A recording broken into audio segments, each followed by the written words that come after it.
This episode is brought to you by the new Gold Silver Vault app. Get it for free at hiddensecretsofmoney.com. The entire world is facing a debt-driven disaster, the scale of which has never been seen before in human history. The situation is now so severe that we're left with only two options: default on our debt or inflate it away. You can already hear people blaming the free markets and even money itself for our problems, and to me this is just tragic, because we don't have free markets anymore, and we certainly don't use real money. This is the real reason for our problems. Our money itself has been corrupted. It's not just an issue of economics. This affects your freedom. When this crisis hits, people will be screaming for the government to do something when it was the government that caused the problems in the first place. Many societies have faced this dilemma in the past, and we can learn what the outcomes might be simply by studying what they did and comparing it to what we're doing today.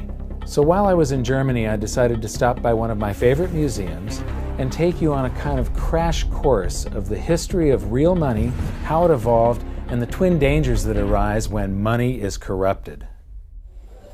I'm here at the Bundesbank Money Museum in Germany, and this is one of the best museums I have ever seen. Right at the very beginning of the museum, you walk in and it starts with barter. You know, originally the first form of currency was livestock. The problem with livestock, though, like for instance this cow, if I traded this cow to you for something and somebody else wants to trade you something else that's of much lower value, you can't make change. A system that relies on barter is very inefficient because you not only suffer from the problems of divisibility, you also rely on the hope that you will find someone who has a good or service that you need, who wants something that you have at the same place and at the same time.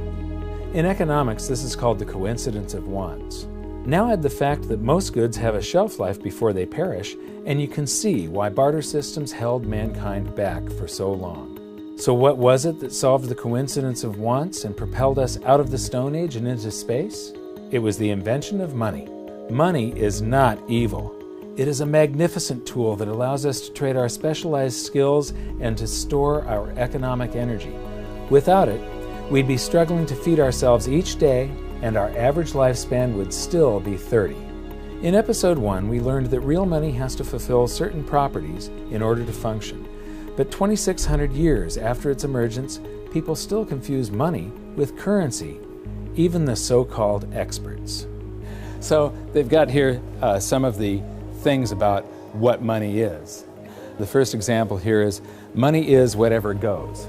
So in earlier cultures, commodities such as cattle, stones, or metals were used as money.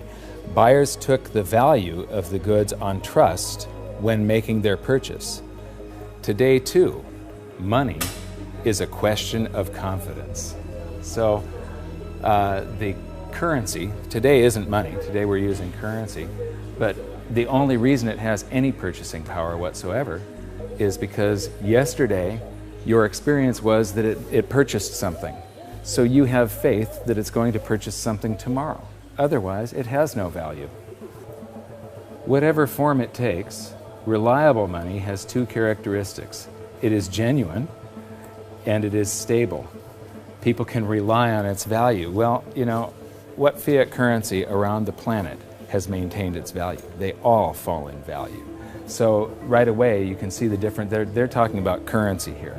And when they say it's genuine, I mean, what is genuine? A counterfeiter, somebody that's running their own printing press in their basement, is making genuine notes as far as he's concerned. I mean, they're genuine counterfeits.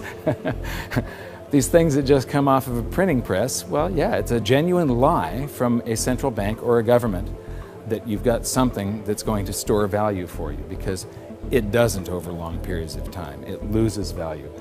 Gold, banknotes, and electronic money, meaning electronic currency, may be stored, divided up, or transported. As its material value has declined over time, its genuineness has had to be beyond question. Well, this one says that it's got to maintain its value, and right here they're contradicting the next one. The one thing here, gold, is the only thing that they're talking about that has not lost its value. In the past, Rare goods were used as money. Today, central banks must ensure that the supply of money is restricted. Well, what are they doing all over the planet today? They're lifting all the restrictions on how much currency they're creating. They're flooding the planet with currency. The next display shows the usual museum pieces that are described as commodity money: cowrie shells, representative axes, cocoa beans, and the like. While these work better than barter, none of them were actually money because they all had a weakness: one or more properties of money that they couldn't fulfill. Therefore, they are commodity currencies, not money. Some of these were widely used right up until the beginning of the 20th century, and there's some stuff here that I haven't seen before. Here's something very interesting. This brick of tea, its value is in the intrinsic, it's in the commodity that you're using, it's the tea. But this one has a certain fungibility to it. Each unit would have the same value, and you can make change. You can snap these things apart into units of 6. It's portable. It's not that heavy. This fulfills quite a few of the functions of money. I would not imagine that it's that durable. It probably doesn't wear that well. And now we come to the emergence of real money.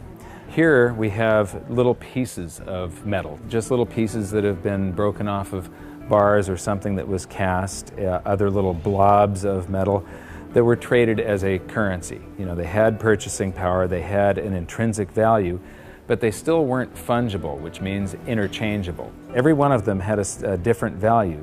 You can see that some of them have a higher silver content, some of them have a higher gold content. These are called electrum. It's a mixture of gold and silver, naturally occurring. What you notice is that this is from the 7th century BC, and then between the 7th and the 6th century, we're talking about somewhere between 680 and 630 BC, the emergence of true money. Here we've got 4 coins. The large one is a 1/3 stater coin, and the other 3 are 1/6 stater coins. Each unit is interchangeable. It's now a unit of account.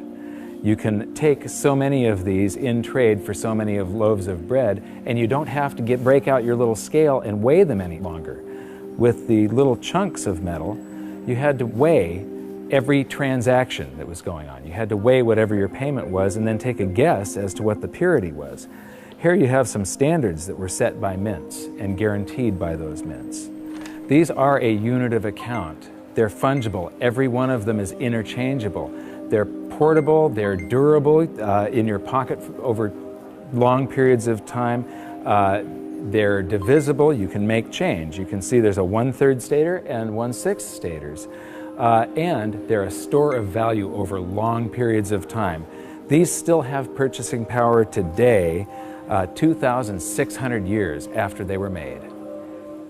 Another thing that I find really interesting is between maybe 680 BC and 300 BC, cultures all around the world, they all gravitated toward gold and silver coinage as money. The entire world sort of decided all together that gold and silver were money. Why? Because the free markets keep on selecting gold and silver as money because of the properties that it has. So, now we get to the room of real money. This is a vault door, and this is where they've got all the great examples of the real gold and silver coins. So come on in and join me. So here we get to the first, this is gold and silver, what they're using to make money, and here we have some very early representations of gold and silver coins. And I love these displays. They start with coins in Lydia, so these coins go back to the very first minting of true coinage. So here we have the starting of the 6th century BC, and then it goes up to the 3rd century, and then from the 5th to the 11th century, and the 13th to the 15th century. And these displays just go on with the history of real money, gold and silver. Here is 17th and 18th century. Here we come to the 19th century, and now we're all the way up to the 20th century here. And here we come to our first example of government-issued fiat currency. This is from China. This is from 1375. And what's interesting is I have a chart that compares the value of the paper currency in China compared to silver. and there was a hyperinflation of this currency. It wasn't backed by anything. It wasn't backed by taxes. It wasn't backed by anything in the Treasury. They could just print this. And so this went into a hyperinflation because the government was just running its budget by just doing deficit spending by printing. And then I'm going to skip to some of the colonial currency. This is the United States, and each one of these currencies is printed by a different state. We've got Maryland, South Carolina, North Carolina, Connecticut, New York. This one here is particularly interesting. It's printed in the 14th year of the reign of King George III. It's dated March 25th, 1776. So this is just a few months before the Declaration of Independence. It says, "'Tis death to counterfeit." But this was printed just before we started coming out with the continental dollar, which went into a hyperinflation because of pure deficit spending on the Revolutionary War. And so this is the wall where real money gets corrupted. This is where it all turns to paper, which sometimes is backed by something, but it can be a lie. They can print more than they have of the stuff to back it. As we learned in Episode 2, one of the first things a country does at the outbreak of war is to suspend redemption rights so that their currency is no longer redeemable in gold. This is exactly what Germany did before World War I. After losing the war, they suffered through one of the worst hyperinflations on record when they were burdened with massive reparation payments to France and the Allies. These heavy penalties stifled the German economy and brought it to a standstill, leaving the country with the same two choices all indebted nations have faced throughout history: default on their debt or inflate it away. Defaulting was not a viable option, as they were completely impoverished, weakened, and surrounded by armed forces ready to take their land. Since their currency was no longer tied to gold, it was decided to light up the printing presses and inflate their way out, paying the debts with new currency created out of thin air. This had drastic consequences. Check out some of this Weimar currency. The display starts with one mark that actually purchased something, but soon the notes rise to the thousands, then the millions, then the billions, and finally the trillions. It's mind-blowing. You'll notice that I'm laughing a little bit as we move through the museum, but I'm not laughing at the people. I'm laughing at the stupidity of central banks and of governments and how we never seem to learn from history. Okay, this is an example of different currencies used during the hyperinflation, and they call some of it inflation money and emergency money. This is interesting. They figured the way out of hyperinflation was to print more. So in 1923, the value of money fell by 50% or more per day. So that means prices are doubling every day if it's falling by 50%. Nearly everyone spent their money as quickly as possible on bread, shares, and other safe assets. Well, I don't consider shares safe assets. Actually, the stock market did not keep up with the inflation. However, this rapid circulation only served to stoke inflation even further. That's the function of velocity of money. It's just when velocity picks up, it's just like expanding the quantity. It's got the same effect. At the end, even 144 printing companies working for the Reichsbank could not keep up with the demand for banknotes. Emergency money issued by cities, local authorities, as well as banks and other enterprises started being circulated. So everybody was issuing currency to add to the currency that the government was printing like crazy. Although banknotes with face values of trillions of marks were issued, the vast demand for money, that's not correct, the vast demand for currency led to a paper shortage. Printers used anything that could be found, including wool, wood, and silk. So here's some example of wood, wool, and silk currencies over here. So this is a great example of how even here, in a museum of what they call money, this is the Bundesbank, one of the world's great central banks, if you can call any central bank great. They don't understand the difference between money and currency. They're calling all of this money, and it has nothing to do with money. This is just a promise. It was a promise to pay money at one point, and then it was a broken promise. People will have faith in these government-created currencies, and it allows governments to basically rob their own people. The government erased the debts that they had left over from World War I by just hyperinflating the currency, and basically that transfers all the wealth of the middle class to the government. The government inflated away the debts, but they also inflated away the prosperity of their entire population. When we were in Germany, we got a chance to shoot in front of the Bundestag, which used to be called the Reichstag, and it's very, very significant in that out of monetary crisis, you very often see the political landscape change dramatically. It's the middle class of a country that defines the country with their vote. They're the largest sector of any country, about 70%. And a currency crisis like a hyperinflation wipes out and impoverishes the middle class. And they become filled with fear. And it's very easy for somebody to come in and prey on that fear. And dictators arise out of hyperinflation. And this is one of my greatest fears as far as the United States goes. I think that we all have to be very, very careful and very watchful for what happens in the future. A few years ago, I was interviewing Congressman Ron Paul, and he said, I think that there's going to be a financial collapse before they come around to thinking seriously about monetary policy. But the real thing we have to worry about is not the loss of our wealth. It's the rise of a dictator. It's the loss of our freedom. And what's interesting is the rise of Hitler. There were 2 times where he played on the public sphere. He could never have come to power had there not been a hyperinflation back in 1923. Just 1 week before the end of that hyperinflation, that's when Hitler made his first big public appearance. Playing to the public fear, Hitler and his stormtroopers took over a beer hall called the Bürgerbrau Keller that seats around 3,000 people. And he took the stage by gunpoint, and to this literally captive audience, he gave the speech that would change the world. Because of the hyperinflation, the audience had been recently impoverished. Their wealth had been stolen by the government running the printing presses. And so they're all scared. He offers them a scapegoat and tells them he's got the way out. He became very popular after that, and the very next day, the people that were listening to him followed him in an attempt to overthrow the government. He was arrested, tried, and convicted of high treason and served time.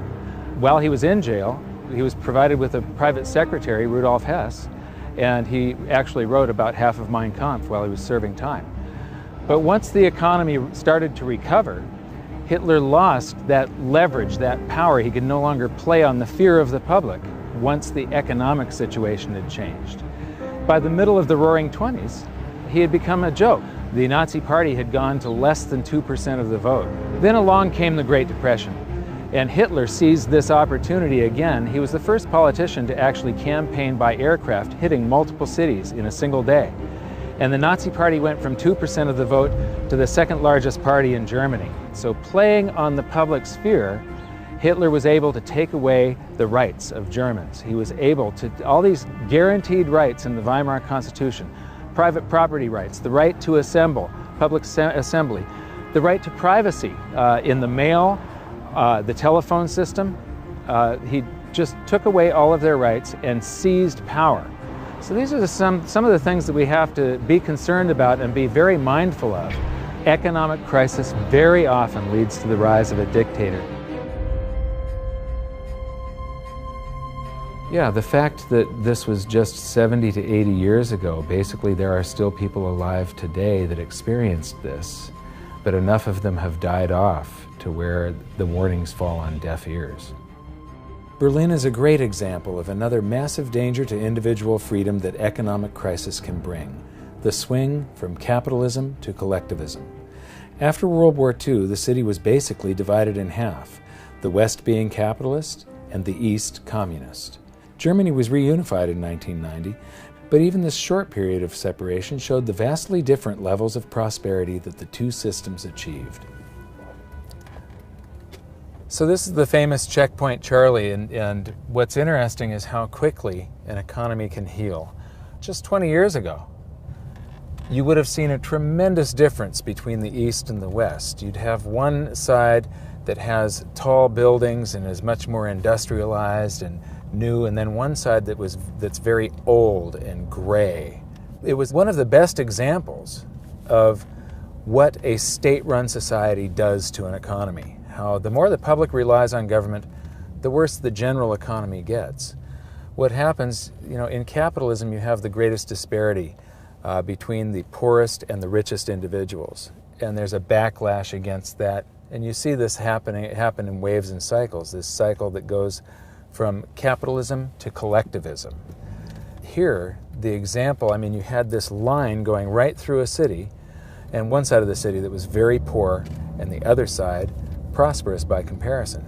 Now, when we go toward collectivism, they want to eliminate this great disparity between the poorest and the richest individuals. But what happens isn't that they raise the standard of living for the poor up here. They drag the whole economy down so that everybody ends up living down here, except for the people that are running the government. Collectivism is a danger because we've proven time and time again that it doesn't work. The evidence is in. If you look at history, it's clear that maximum prosperity can only be achieved through individual freedom, free markets, and sound money. You'd think that we'd learn from history, but I'm going to show you a few more displays from the museum that prove conclusively we haven't. And this is where we are today. This is a sheet of 50-euro notes, and these come out of the printing press, bam, bam, bam, bam, bam, just like those notes did. And the entire world today is sort of, every central bank across the planet is creating currency like crazy right now. I think we're going into a deflation, so they're trying to stave off deflation right now by printing their way out of it. So here we've got some examples of the technology that governments around the world are putting into their counterfeit currency so that the public can't counterfeit the currency that the governments are now counterfeiting. So you've got all these holograms and watermarks and different threads and different types of paper. And then here's this big old printing plate where they pop these things out a mile a minute. And right now they are hyperinflating the base money around the world, the paper money. We're going into a deflation, though, of the credit money, the voodoo hocus-pocus currency that the banks just type into the computer. That's starting to collapse, where this stuff is expanding.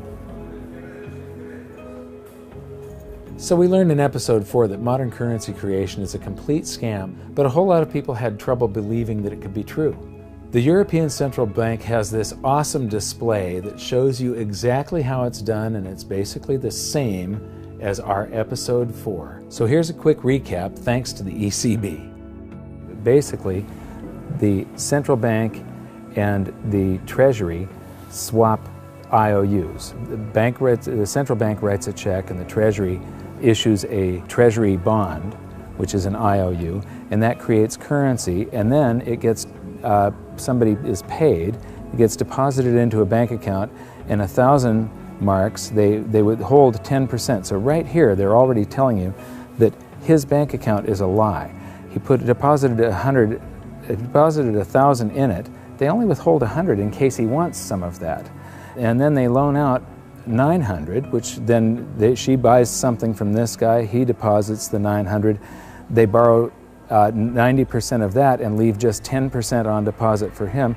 And the result is that it expands. Every 1,000 ends up creating 10,000, or every $1 creates $10. And they've got the result here. It's all sort of a voodoo hocus-pocus scheme. One of the great things that I've noticed here is that throughout the museum they keep on proving the point that even though this is the Bundesbank Museum, they prove the point that fiat currencies that come off of a printing press eventually go to zero, that they're really worthless. This says the ideal goal of all monetary systems was to ensure that money is trustworthy and kept in short supply. Metal-based currencies restrict the money supply because metal deposits are naturally limited. However, during the Industrial Revolution in the 19th century, the rapidly growing economy needed a means of payment which could adapt flexibly to this growth. Baloney. You can have a fixed currency supply, and when you have economic growth, it means that the currency gains in purchasing power. In the 20th century, uncovered currencies, meaning unbacked currencies, have been the norm. In principle, the money stock could grow unchecked. This is why central banks must ensure that the money stock is in line with economic growth. Yeah, right. So here we've got my buddy Milton. Actually, Milton was sort of a semi-free market economist. He won the Nobel Prize, so he's considered the dean of the Chicago School of Monetary Thought, which are monetarists. They believe that we should have a Federal Reserve and it should expand and contract the currency supply to achieve stable prices. One of the problems with Keynesians and monetarists and so on is that they think you should expand it and contract it, but they never contract it.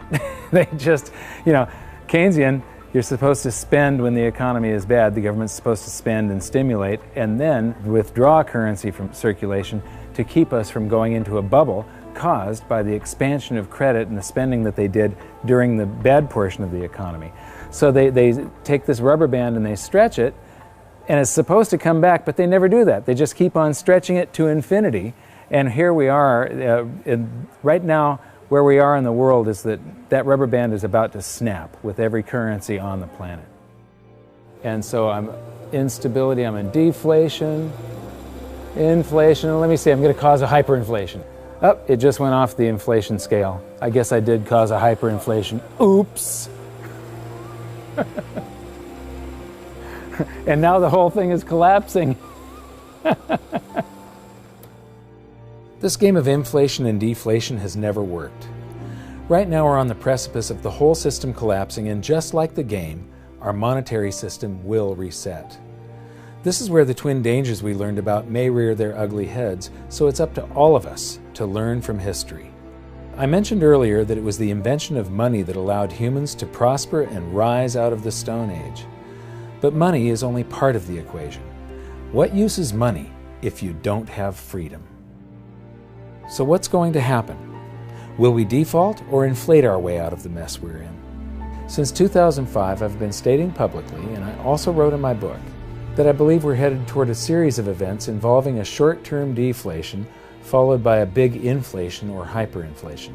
If you really want to learn how this inflation might affect you and your family, join me at hiddensecretsofmoney.com for this episode's exclusive presentation.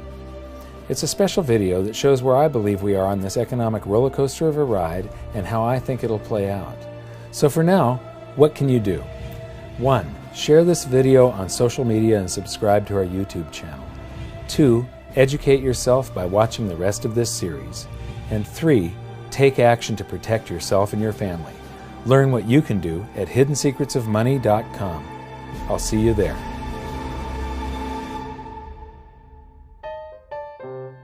Should I buy $500,000 or $1 million?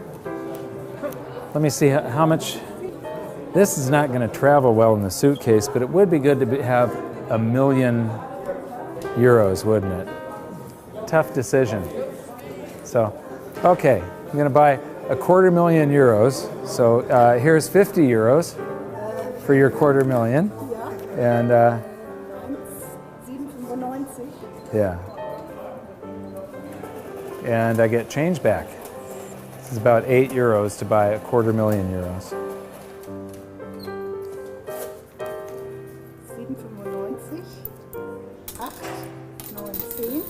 Okay. Okay. And what's interesting is these are going to eventually be in here. And it won't be too long before these end up like this. Oh, and we get some chocolate gold coins. Dankeschön.